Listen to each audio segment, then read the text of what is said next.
Hello दोस्तों, unified pension scheme का पूरा डिटेल आ चुका है। इसका एक वीडियो मैं पहले बना चुका हूं और उससे पहले जब इसकी अनाउंसमेंट हुई थी वो वीडियो भी बना दिया था। इस वीडियो को बनाने के पीछे खास पर्पज ये है कि कैलकुलेशन कैसे करें। आपके मन में बहुत सारे सवाल होंगे कि मैंने तो ज्वाइन इतने साल पहले किया था, मैं तो बीच में कहीं डेपुटेशन में चला गया था, 5 साल मेरा पेंशन कंट्रीब्यूशन कटा नहीं, अगर मैं कुछ पैसा बीच में निकाल लेता हूं तो क्या होगा। तो ये सारी चीजें देखते हुए कैलकुलेशन एक कॉम्प्लिकेटेड चीज है इसकी। तो इस वीडियो में बेसिकली मैं कवर करूंगा कैलकुलेशन का पार्ट। बेसिक बातें पीछे वीडियो में देख सकते हैं। इस वीडियो में भी कुछ बेसिक बातों के बाद जो इस सर्कुलर की बेसिक जो पॉइंट्स हैं उनको मैं लास्ट में करूंगा। पहले मैं कवर करूंगा आपकी कैलकुलेशन वाला पार्ट, क्योंकि कुछ लोगों ने हो सकता है पुराना वीडियो देख लिया हो। जिन्होंने पुराना वीडियो नहीं देखा तो इस वीडियो को पूरा देखिएगा, तभी आपको समझ में आ पाएगा कि ये जो यूनिफाइड पेंशन स्कीम्स है ये क्या है। अगर अभी तक आपने इतना वीडियो देखने के बाद चैनल सब्सक्राइब नहीं किया तो ये गलत बात है दोस्तों। मेरी रिक्वेस्ट है कि चैनल सब्सक्राइब कर लीजिए, क्योंकि ऐसे वीडियोस हम लोग लाते रहते हैं आपके बेनिफिट के लिए। जितनी भी जानकारी होती है, कॉम्प्लिकेटेड जानकारी को एक सिंपल फॉर्म में हम आपके लिए लेकर के आते रहते हैं। तो वीडियो को लाइक करिए, शेयर करिए, चैनल सब्सक्राइब करिए और बेल आइकन दबाना मत भूलिएगा। तो दोस्तों, इसके सबसे पहले मुख्य पॉइंट पे बात कर लेते हैं। चलिए अब चलते हैं कंप्लीट सर्कुलर की ओर। पहले मैं कैलकुलेशन पार्ट करूंगा, उसके बाद बेसिक बातें, क्योंकि बेसिक बातें वही हैं लगभग। तो पहले आप कैलकुलेशन पार्ट देख लीजिए। अगर किसी ने पुराना वीडियो नहीं देखा तो या तो कैलकुलेशन पार्ट के आगे का वो वीडियो पहले देख लीजिए, तब इसको देखिए तो ज्यादा समझ में आएगा। लेकिन जिन्होंने पुराना वीडियो देख लिया उनके लिए ये पार्ट बहुत इंपॉर्टेंट है, ध्यान से देखिएगा। देखिए दोस्तों, जो ये पूरी कैलकुलेशन का फंडा है वो 5 पॉइंट पे निर्भर करता है। और वो 5 पॉइंट क्या है? जैसे रिटायरमेंट के समय यानी पेंशन एलिजिबिलिटी के समय पिछले 12 महीने का जो भी उसने मूल वेतन लिया हुआ है उसका औसत क्या है, यह है पॉइंट नंबर 1। कोई भी कर्मचारी 25 साल की सेवा कर लेता है, यानी 25 साल इंटू 12 यानी 300। तो इसको क्यों नाम दिया गया है कि भाई इतनी जो है क्वालिफाइंग सर्विस है एक तरह से। तो 300 महीने की सर्विस वाला बंदा अगर है वो, या उससे ज्यादा वाला। तीसरा पॉइंट आता है कि उस कर्मचारी ने अपने सारे कंट्रीब्यूशन टाइम से जमा किए हैं और कोई भी चूक नहीं करी है, यानी 25 सालों तक या उससे ज्यादा समय तक अगर उसने पूरा अपना पेमेंट किया है तो। अगला पॉइंट है कर्मचारी ने निवेश का डिफॉल्ट पैटर्न, यानी डिफॉल्ट पैटर्न का मतलब है कि जो जैसे एनपीएस में होता था कि जो भी गवर्नमेंट पैसा डाल रही है उसका डिफॉल्ट पैटर्न उसने फिक्स कर रखा है। आप अपने वाले पैसे के लिए किसी में कम ज्यादा कर सकते हैं, लेकिन जो डिफॉल्ट पैटर्न है उसके अकॉर्डिंग ही उसने चुना हुआ है। वो अपनी तरफ से कोई भी उसमें 19-20 नहीं कर रहा है। पांचवा पॉइंट है उसने कोई भी विड्रॉल नहीं किया है। बीच में कभी कभी ऐसा होता है, जरूरत पड़ जाती है, एनपीएस से भी हम विड्रॉल कर लेते हैं, तो ऐसा विड्रॉल तो नहीं किया है, क्योंकि इससे आपकी ओवरऑल पेंशन पे इफेक्ट पड़ने वाला है। तो दोस्तों, इसमें अगर सबसे पहला जो केस लिया गया है उस केस में ये बताया गया कोई भी बंदा इन 5 पॉइंटों को पूरा पूरा पूरा करता है तो। अगर आप अपनी सही जानकारी चाहते हैं तो नीचे एक लिंक दिया गया, उस लिंक में अपना ज्वाइनिंग, बेसिक पे और कितनी ईयर है, एज है, वो लिख दीजिएगा। तो उससे एक टेंटेटिव आइडिया हम आपको दे देंगे कि आपकी पेंशन कब मिलने वाली है। खासकर से इसमें ज्यादा सोचने का विषय उन लोगों के साथ है जो अभी रिटायर होने वाले हैं। देखिए दोस्तों, इसका जो बेसिक फॉर्मूला बनाया गया है वो P/2 into Q/300 into IC/BC ये करके बनाया गया है। तो अब इसमें अब हर एक चीज को देखना होगा हमें। जैसे अगर मान लिया उसका कुल जो जमा पैसा है उसका 50 लाख का मूल्य आ गया है और वो 10,000 यूनिट है, आईसी के रूप में है, इसका मतलब जो उसका कॉर्पस है वो कॉर्पस इतना जमा हो गया है अगर, और जमा हो जाना चाहिए था। देखिए इसके लिए मैं यूज करूंगा, जैसे मान लिया मैंने आपके सामने पे स्केल खोल दिया, आपका हर साल इंक्रीमेंट लगता है। तो अगर मैं इस 42 ग्रेड पे वाले पे बात करता हूं तो हर साल इसका 10% यहां से जाएगा, यानी 3540, यानी 3,540 रुपए यहां से जाएगा, 3,540 सरकार से जाएगा।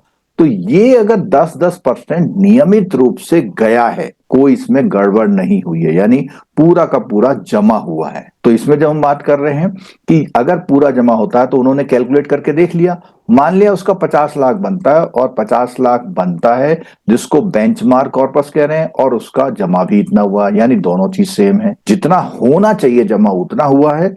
ठीक है, तो उस केस में क्या होगा, फॉर्मूला क्या बनेगा। अभी हमने देखा था कि उसकी जो लास्ट हम सैलरी मान रहे हैं कि उसने जो लास्ट मूल वेतन लिया था, औसत मासिक वेतन कितना, 12 महीने इतना लिया था। तो अगर हम इस फॉर्मूले में वैल्यू रखते हैं तो सिंपल है, 45,000 जो उसका पूरा एवरेज बना है 12 महीने का लास्ट का, अपॉन 2 इंटू, अब यहाँ पे क्यू, उसकी क्वालिफाइंग सर्विस पूरे 25 साल की है तो 300, और होनी चाहिए थी 300, ठीक है। उसका जो कॉर्पस इंडिविजुअल है 50 लाख, तो उसका बना भी इतना है। तो सिंपल इसमें फॉर्मूला आ रहा है, यहाँ बाई 2 क्यों कह रहा है, क्योंकि 50% मिलना है इसलिए। तो बहुत कॉमन कैलकुलेशन में ये बोला गया है कि भैया उसे 22,500 मिलेंगे। और एक डियरनेस रिलीफ की बात की गई है इस स्कीम के बारे में, जिसको डिसाइड किया जाएगा। अगर लगता है सरकार को कि भैया इतने से तो उसका कुछ नहीं होने वाला, तो वो डियरनेस रिलीफ को डालेगी इसमें, तो आपकी पेंशन 22,500 प्लस डीआर बन जाएगी। यानी आप इन 5 शर्तों को अगर पूरा करते हैं तो। दूसरा केस आता है, यहां पर सेकंड केस में बोला हुआ है कि जो भी इंप्लॉय है वो फर्स्ट और 3 से 5 यानी दूसरे नंबर की नहीं करता। अब दूसरा नंबर कौन सा है, यानी उसने 25 साल की नौकरी नहीं करी है। तो हमने बात की थी कि जब 25 साल की नौकरी नहीं करी है, मान लिया उसने 10 साल की नौकरी करी है, तो जो 50% का कॉन्सेप्ट था, 25 साल के लिए 50% है, अगर वो 10 साल की करेगा तो ऑटोमेटिकली 50% घट के 20% आ जाएगा। यानी वो जो 50% मिल रहा था वो 20% मिलेगा उसको, क्योंकि उसकी सर्विस इतनी लंबी नहीं हुई है, वो कॉर्पस नहीं आ पाया होगा वहां पर। तो यहाँ पे उदाहरण के रूप में उन्होंने माना भैया उसने कितने साल की सर्विस करी है, 15 साल की, तो 300 की होनी चाहिए, 300 महीने की, लेकिन उसने 180 महीने की गई है।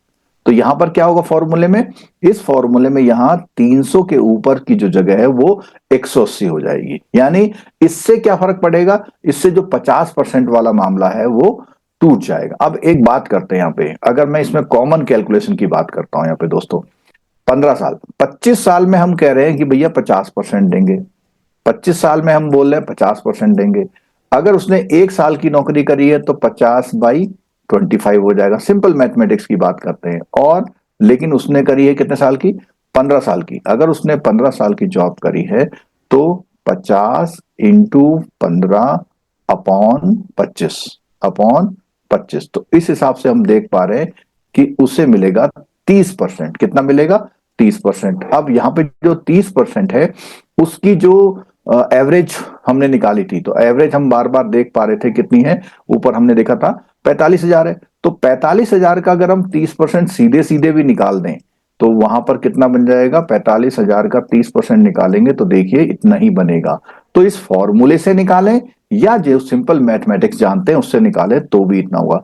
ये केस है उस केस में जब उसकी पूरी 25 साल की सर्विस नहीं हुई है। अगला केस लेते हैं दोस्तों। अगले केस में बात है, एक तो पूरा करता है लेकिन 3 से 5 पूरा करता है, यानी कि कौन सा, एक है और 3 से 5 है। और इस बार उन्होंने क्या किया, उसकी सैलरी को कर दिया है 10 साल की सैलरी और कॉर्पस कर दिया उसका 25 लाख। तो कॉर्पस तो कह रहे हैं कि 25 लाख था, 25 लाख ही है, कोई फर्क नहीं आया। और इधर आ गया आपका, इस बार 10 साल की नौकरी आई तो इतना। तो बहुत कॉमन सेंस में जैसे मैंने बताया कि अगर 10 साल है तो 10 साल में हमने बताया था कि 25 साल में 50%, तो 10 साल में आपका कितना हो जाएगा, 20% हो जाएगा। तो आप देख पाएंगे कि सीधे सीधे अगर 45,000 का 20% निकाल दें तो भी आपका 9,000, चाहे आप इस फॉर्मूले से निकालें चाहे जैसा तरीका हमने बताया वो, और प्लस साथ साथ डियरनेस रिलीफ को तक बढ़ाया जाएगा। क्यों, क्योंकि इसकी जो एलिजिबिलिटी आई है, इसने सेवा पूरी नहीं कर पाया था, क्योंकि 10 साल का क्लॉज लगा हुआ, तो 10 साल तो कर ली। तो 10 साल वालों के लिए नियम आया कि भैया कम से कम उसे 10,000 तो मिलेंगे, जबकि कैलकुलेशन में कितना आया, 9,000। और इसमें ध्यान रखना है कि बीच में उसने विड्रॉल ना किया हो, जितना उसका कटना चाहिए था प्रॉपर कट के आया हो। अब दोस्तों बात करते हैं तीसरे नंबर केस की, जहां पर फर्स्ट, थर्ड और फोर्थ शर्तें पूरा करता है। देखते हैं जरा एक बार और, फर्स्ट, थर्ड और फोर्थ पूरी करता है, यानी कि दो चीज नहीं, एक तो उसकी सर्विस कम है और दूसरा उसने कोई निकासी की है। तो इस केस में कैसे होगा दोस्तों? तो इसमें बोला 10 साल, यानी कि सर्विस पूरी नहीं की है, बिल्कुल ठीक हो गया। और यहां पर उसका जो कॉर्पस है बनना चाहिए था 25, क्योंकि उसने बीच में कहीं निकासी कर ली या बीच में गैप मार दिया, तो उसका बना है 22। तो यहां पर क्या होगा, उसी रेशियो में उसकी पेंशन में फर्क पड़ेगा। बनना चाहिए था 25 लाख, जो कि चार्ट से मिल जाएगा। उसकी पूरे जीवन की जो बेसिक पे थी उसका 10% निकाल लेंगे तुरंत और पता लगा लेंगे भाई ये तो आया नहीं, इसका कब कब कम आया है। अब ये कैसे पता लगेगा दोस्तों? इसका पता लगेगा जब आपका एनपीएस कटता था उस स्टेटमेंट से मालूम हो जाएगा। अगर आपने बीच में एनपीएस में पैसा नहीं जमा किया है, 3 साल बीमार रहे, नहीं हुआ, कुछ हुआ, तो वहां से कंपेयर होगा यहाँ पे। और सेवा उसकी बिल्कुल है तो 20% के हिसाब से आ जाएगा यहाँ पर। तो यहाँ पर क्या है कि वो 9,000 जो बन रहा था, तो 9,000 के हिसाब से उसका 10 मिल रहा था वहां पे।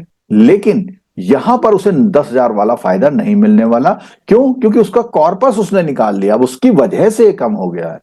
अगर उसकी वजह से कम नहीं हुआ होता तो उसे निश्चित रूप से 10 मिलते, लेकिन यहां पर उसको नुकसान होगा क्योंकि उसने पैसा निकाल लिया है। अगर मैं नट सेल में बात करूं कि जो आपका पैसा वहां निर्धारित रूप से जमा होगा, तो आपको वो जो क्राइटेरिया है 50% पेंशन वाला वो पूरा होगा।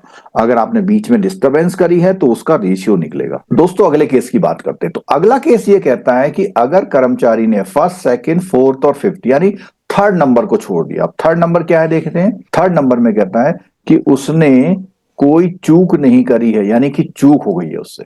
ये नहीं है, ये शर्त है, ये शर्त फुलफिल नहीं कर रहा है, यानी कि उससे कोई चूक हो गई है और बाकी शर्तें पूरी करी हैं। जैसे कि उससे चूक चूक होने से क्या होता है, आपका जो नियम का कॉर्पस बनना चाहिए था, बेंचमार्क कॉर्पस, वो नहीं बन पाता है क्योंकि आपने कुछ समय नहीं दिया, इंडिविजुअल कॉर्पस नहीं बन पाया आपका उतना। ठीक है, तो यहां पर क्या है, इस फॉर्मूले में क्या होगा, एक तो यहां पे कॉर्पस आपका कम हो गया, लेकिन सर्विस आपकी पूरी है, 50% आपको पूरा मिलना। तो इस हिसाब से आपका ये बन के आता 20,250, जबकि उसकी सैलरी, क्योंकि हर केस में हमने सैलरी कितनी ले रखी है उसकी लास्ट 45,000, तो 45,000 अगर सैलरी ले रखी है तो उसका जो 50% होता है वो बनता है 12,500। अगर 45,000 सैलरी है तो उसका जो बनता है 50% वो बनता है 22,500, लेकिन यहां बनेगा 20,250। अगला केस है दोस्तों जहां पर 1 से 4 नंबर तक की शर्त को पूरा करता है, पांचवी शर्त नहीं करा, यानी उसने क्या कर ली है, कुछ पैसा निकाल लिया है। तो इसमें भी क्या होगा, देखो पैसा निकालना या जमा ना करने से आपके कॉर्पस और उसके रेशियो में फर्क आता है। और ये रेशियो है इसी से, क्योंकि आपके इस वाले कंपोनेंट में कोई फर्क नहीं आ रहा, इसमें कोई फर्क नहीं आ रहा, आपके कॉर्पस में फर्क आने से आपकी एलिजिबिलिटी जो बननी थी वो नहीं बनती है। बननी चाहिए थी 22,500, लेकिन क्योंकि आपका कॉर्पस नहीं उतना बन पाया, यानी डिस्टरबेंस हुई है, तो आपकी बनी 18,000 और प्लस डीआर। तो आप इसकी कैलकुलेशन से अगर आपको कोई दिक्कत आ रही है तो आप हमसे कांटेक्ट करके, नीचे हम एक फॉर्म दे देंगे, उस फॉर्म में अपना ये डिटेल्स डाल के आप हमारा नाम पता लिख करके अपना दे देंगे, तो हम उसको आपको निकाल के भी बता देंगे। अब दोस्तों अगला केस आता है, और मैं ये मानता हूं ये वाला जो केस है ये बहुत खतरनाक है। क्यों खतरनाक है?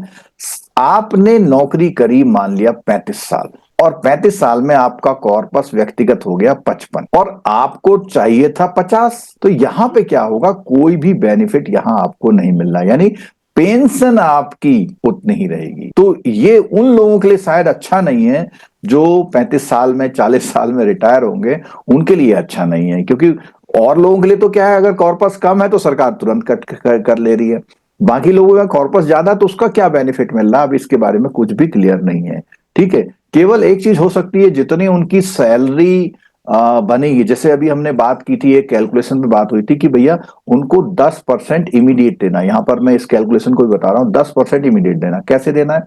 10% देने के लिए उन्होंने कहा है कि लास्ट जो ड्रॉन उसकी बेसिक पे है, प्लस उस पे डीए जो मिलता है उसे, इन दोनों को जोड़िए और जितने साल की उसकी सर्विस हुई है इंटू कर दीजिए 2। मान लिया, क्योंकि हर 6 महीने की बात हुई है ना, मान लिया उसने 35 साल सर्विस कर ली, तो उसको क्या कर देंगे, 35 साल की सर्विस को 35 इंटू 2 कर देंगे, यानी कि 70 से मल्टीपल। तो जो आपका, अब मैं एक एग्जाम्पल देता हूं, अभी हमने देखा कि उसकी सैलरी जो है 45,000 है, और आज की तारीख में हम 50% का डीए कुछ मिला लें, तो मान लेते हैं ये 22,500 उसका डीए हो गया, मोटा मोटा 50%।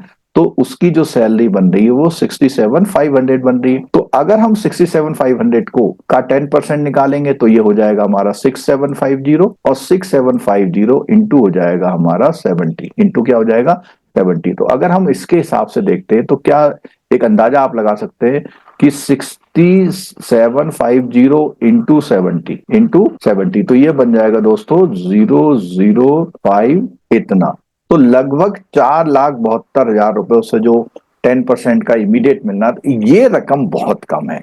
अब ये बताइए कि कोई व्यक्ति इतनी लंबी सर्विस करे, 35 साल सर्विस करे, और उस समय उसको अपनी जो वर्तमान जो सैलरी ले रहा है 67,000 या 70,000, उसका 10% भी ना मिले, क्योंकि ये जो 67,000 ले रहा है वो 12 महीने में करेंगे तो लगभग आएगी ये 8 लाख के आसपास। तो 8 लाख का यहाँ आधा 50% मिल रहा है। तो ये कम से कम 1 साल की पूरी सैलरी, तो कम से कम, बल्कि उसके बाद भी क्या 2 1 साल की सैलरी तो इमीडिएट मिलनी चाहिए। जैसे आपने पहले सुना होगा कि 35 लाख का पीएफ मिला उनको, इसमें इसका कोई वो ये 10% है, बहुत कम अमाउंट है वो। यानी आपका ही पैसा आपको दिया जा रहा है वापस। अब दोस्तों एक बहुत ही इसमें इंटरेस्टिंग पॉइंट है, यहां पर क्या है कि जो एक केस है जिसमें 1 2 3 और 5th यानी 4 नंबर नहीं है। तो 4 नंबर क्या है? 4 नंबर है कि उसने डिफॉल्ट पैटर्न नहीं चुना। उसने कहा साहब मैं इन्वेस्टमेंट करूंगा, क्योंकि डिफॉल्ट पैटर्न का मतलब है सरकार खुद जिम्मेदारी ले, भाई मैं लगाऊंगी पैसा, मेरा कम होगा मेरा होगा, कमी होगी तो मैं दूंगी। लेकिन आपने डिफॉल्ट पैटर्न नहीं चुना। तो जब डिफॉल्ट पैटर्न वही चुनता है जो अपने व्यक्तिगत कॉर्पस को निवेश करने के विकल्पों को चुनता है। मान लिया उसने अपना एक विकल्प चुना, उससे उसका क्या हुआ, जो जो इन्वेस्टमेंट का जो रिजल्ट है वो कम हो गया, और होना चाहिए था इतना। और ऐसा क्यों हुआ?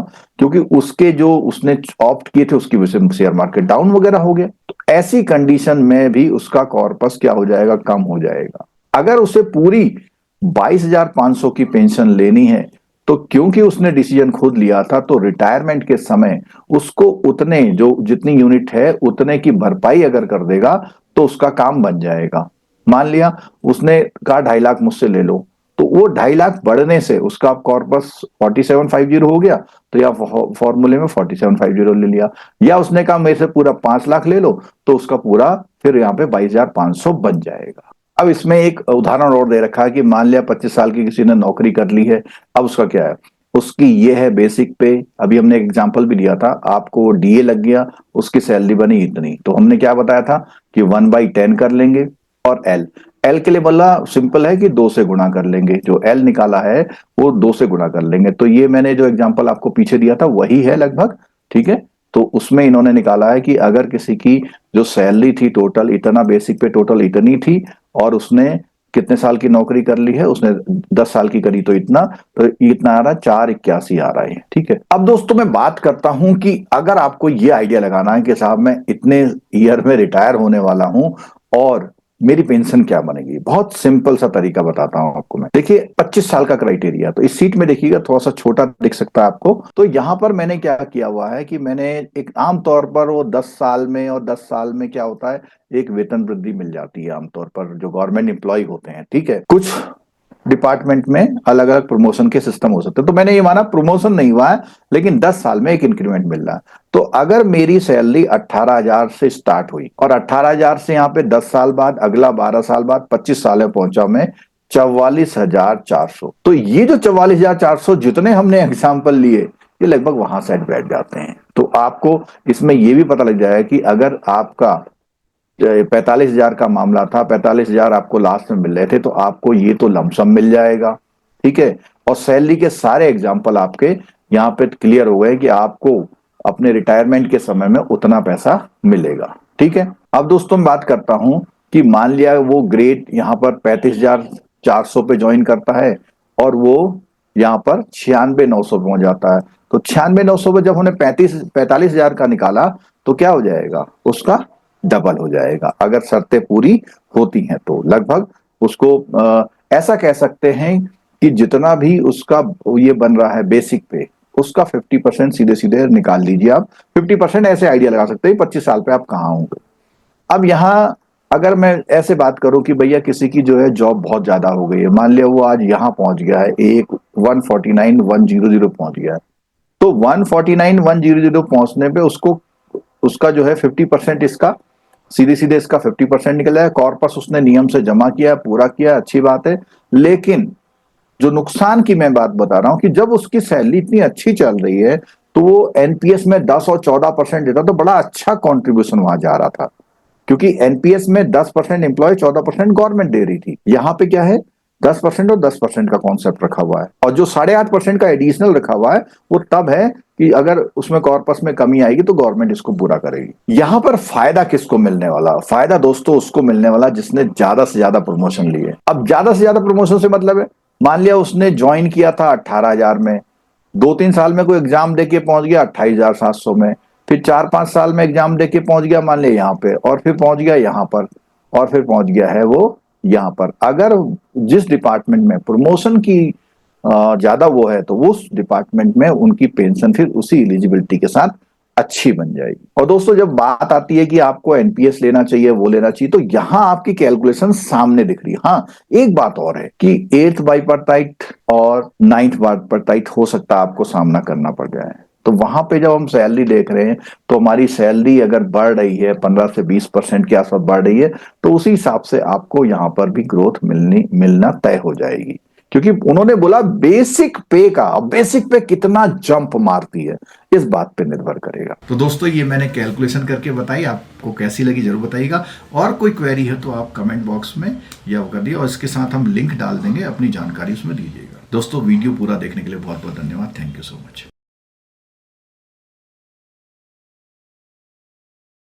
हेलो दोस्तों, बहुत बड़ी खबर आ रही है। जो एनपीएस जिसका विरोध हमेशा से चलता रहा है कि भैया ओल्ड पेंशन स्कीम लाओ, उसकी जगह पिछले साल सरकार ने एक नई स्कीम लॉन्च की थी जो कि ना तो एनपीएस थी ना ओपीएस थी, उसका नाम था यूपीएस। उसके लिए मैंने एक बेहतरीन वीडियो बनाया था, उसमें सारी जानकारी वहां पर आपको दी थी, इस आई बटन पर आप उसको देख सकते हैं।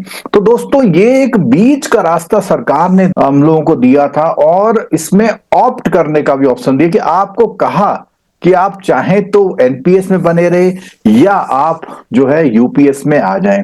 कुछ खास बातें इसकी क्या थी? सबसे पहली बात है, इसमें मिनिमम 10,000 की पेंशन का प्रोविजन था।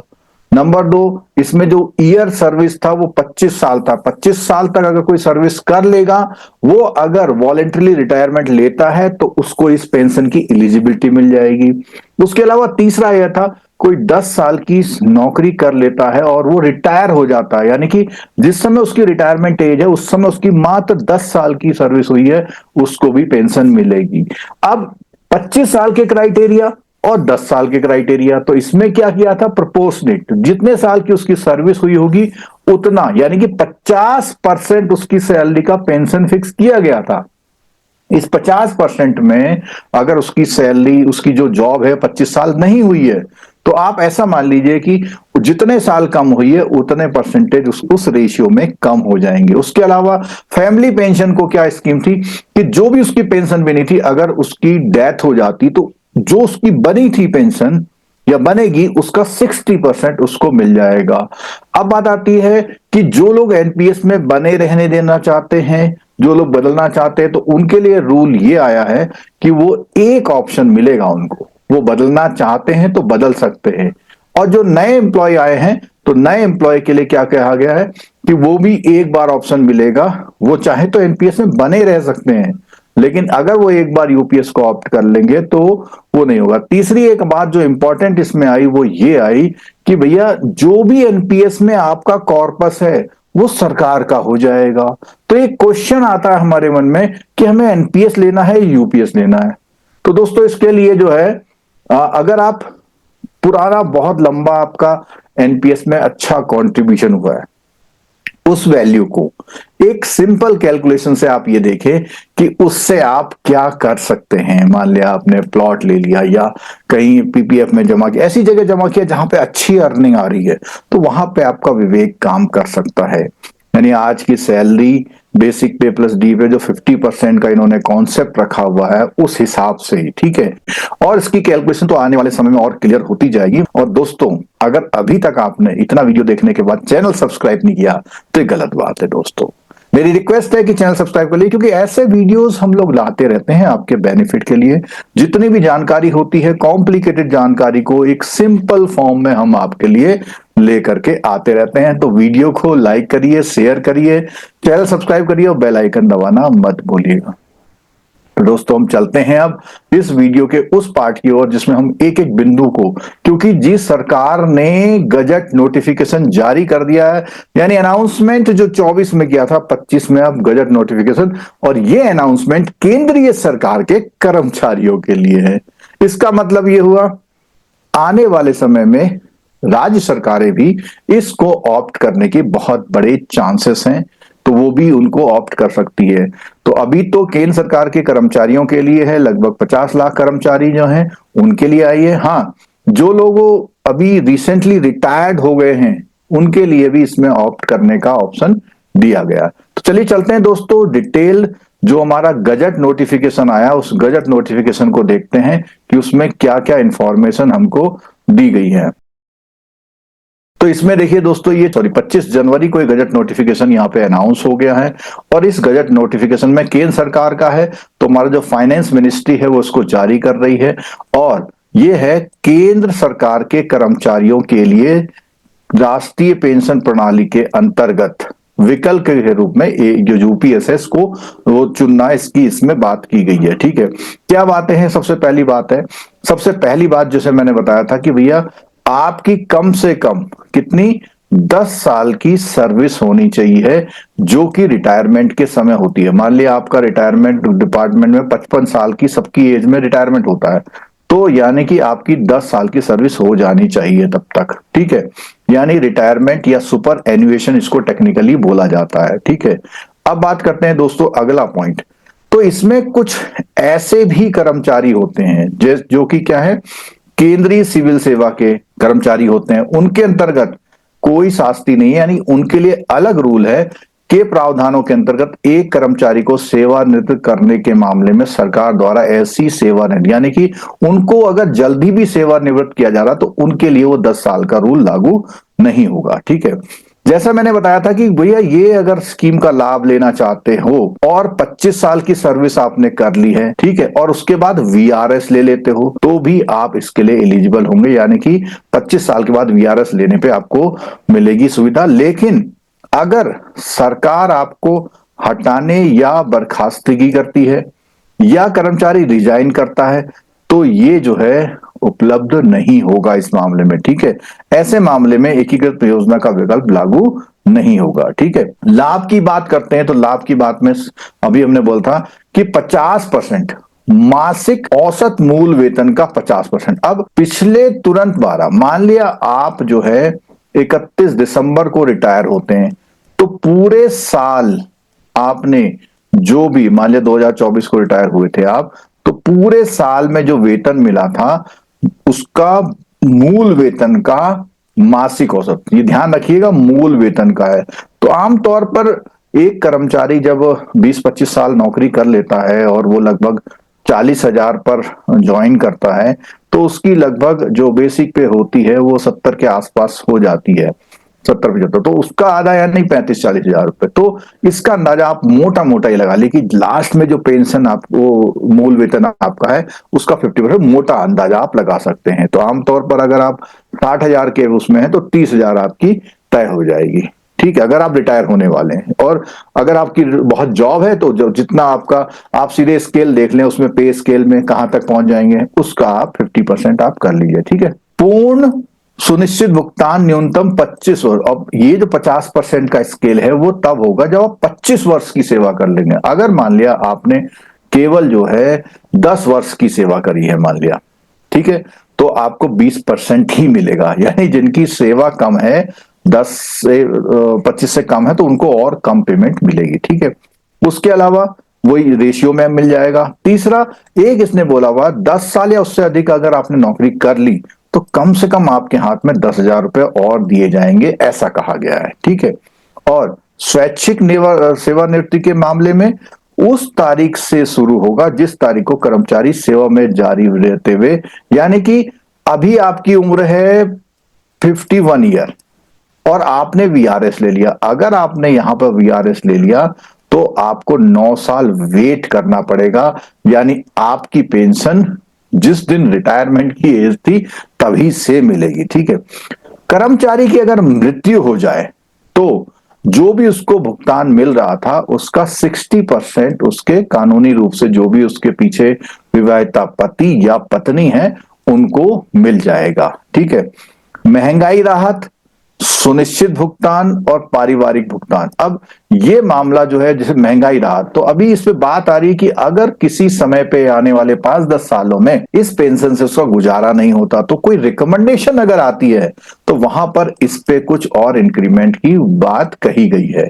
महंगाई राहत की गणना सेवारत कर्मचारियों पे लागू महंगाई भत्ते की तरह की जाएगी।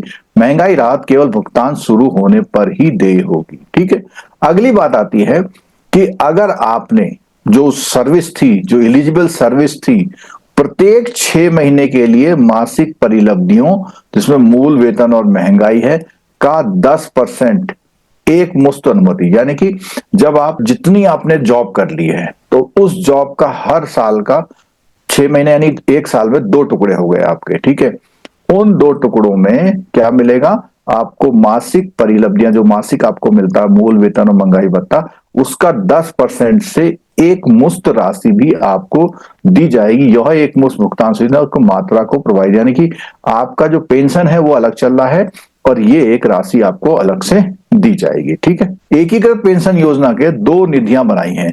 एक तो ये जो कर्मचारी अपना हिस्सा देता है और उसी के बराबर सरकार भी देती है। ठीक है, के साथ एक व्यक्तिगत कार्पस और केंद्र सरकार के अतिरिक्त अंशदान का एक पूल, यानी कि केंद्र सरकार इसके अलावा भी एक पूल कॉर्पस बना के रखेगी जिससे कि किसी भी कर्मचारी की पेंशन देने में देरी या अयोग्यता ना हो, यानी कि एलिजिबल अपना फंड बना के रखेगी। ठीक है, कर्मचारियों का अंशदान 10% होगा, केंद्र सरकार का भी 10% होगा और ये सब कहां जमा, वो कर्मचारी के व्यक्तिगत में, यानी कि इनिशियली जो ये 10-10 है वो तो कर्मचारी के व्यक्तिगत कॉर्पस में आएगा और एक अलग से अतिरिक्त बना के रखेगी सरकार। ठीक है, उसके अलावा अगर हम बात करें तो जो भी केंद्र सरकार के कर्मचारी हैं के अनुमानित 8.5% मूल वेतन और महंगाई भत्ता का अतिरिक्त अनुदान, यानी कि सरकार एक पूल में जो बना के रखेगी जिससे कभी भी उसका दिक्कत ना हो, भुगतान सुनिश्चित किया जा सके, एक अलग से उसका मूल वेतन महंगाई का 8-8.5% भी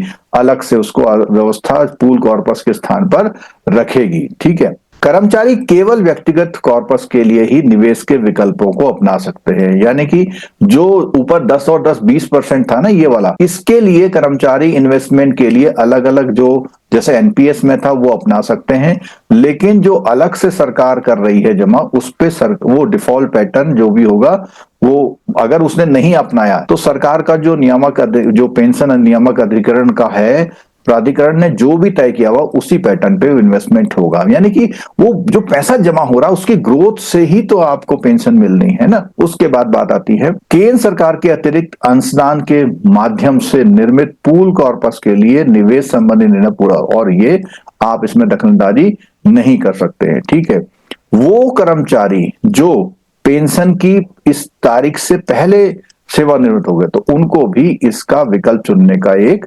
मौका दिया जाएगा। ठीक है, एकीकृत ये यूपीएस जो स्कीम है विकल्प के परिचालन में आने वाली प्रभावी तारीख को राष्ट्रीय पेंशन प्रणाली के अंतर्गत केंद्र सरकार के विद्वान कर्मचारी के साथ साथ केंद्र सरकार भावी, यानी कि जो नए कर्मचारी आएंगे उनको भी इसका एक वो दिया जाएगा।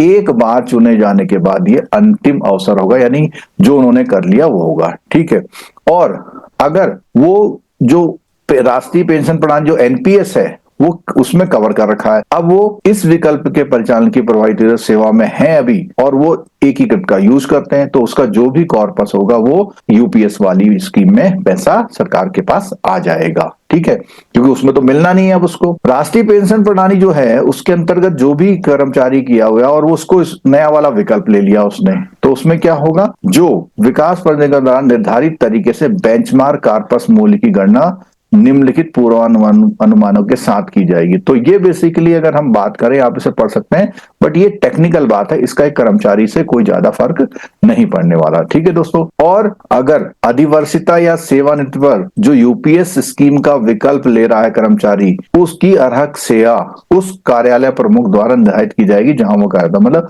ये डिसाइड करने का जो डिसीजन है, जो जहां वो कर्मचारी काम कर रहा है वही बताएगा हाँ जी ये उस लायक है या नहीं है। ठीक है। जो भी रिटायरमेंट की एज है, इसको हम अधिवर्षिता का बोलते हैं, सुपर एन्युएशन भी बोलते हैं, उसमें सुनिश्चित भुगतान के प्राधिकार के लिए बेंचमार्क कार्पस के मूल्य या यूनिटों के बराबर पूल कार्पस में व्यक्तिगत कार्पस के मूल्य अंशों को, तो बेसिकली ये कह रहे हैं, यहां पर कहना चाह रहे हैं कि जो भी व्यक्तिगत उसका कार्पस मूल्य है उसको वो उस कॉर्पस में क्या करेगा, ट्रांसफर करेगा, जिससे उसकी पेंशन बन पाए। ठीक है। यदि कर्मचारी द्वारा व्यक्तिगत कार्पस से पूल कार्पस के अंतर्गत अतिरिक्त मूल्य यूनिट बेंचमार्क, तो ये बेसिकली जो नीचे वाले मैटर हैं, इनके लिए मैं अलग से एक वीडियो बनाऊंगा। अभी आपको जो इंफॉर्मेशन थी, ठीक है, वो दे दी।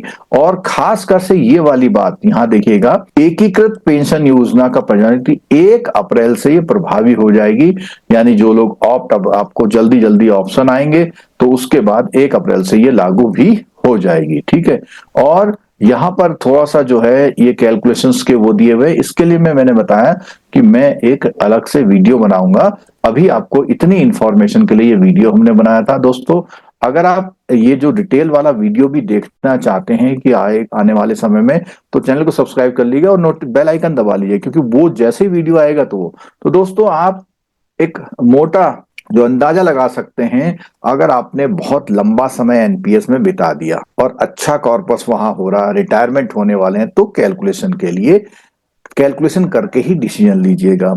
जो नए लोग हैं उनके लिए ये बात आ रही है कि भाई अगर आप रिस्क नहीं लेना चाहते तो भैया चलो ठीक है, 25 साल नौकरी कर लेना, 25 इंक्रीमेंट अपने जॉब में जोड़ लेना, वहां कहां पहुंचते हैं उसका उतना परसेंट रहेगा उस समय पे, तो उस हिसाब से देख लेना।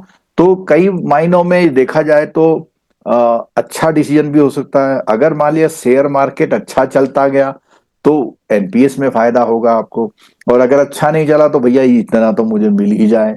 क्योंकि अभी हम देख रहे हैं कि हमारा जो है जो 8 पे कमीशन लागू होने वाला है, और आपके पास 2 मौके आएंगे तो आपकी सैलरी में एक अच्छा जो है इजाफा मिल सकता है। तो उसके हिसाब से आपको देखना है। ठीक है दोस्तों। तो दोस्तों ये मैंने वीडियो बनाया, वीडियो कैसा लगा जरूर बताइएगा। Thank you so much.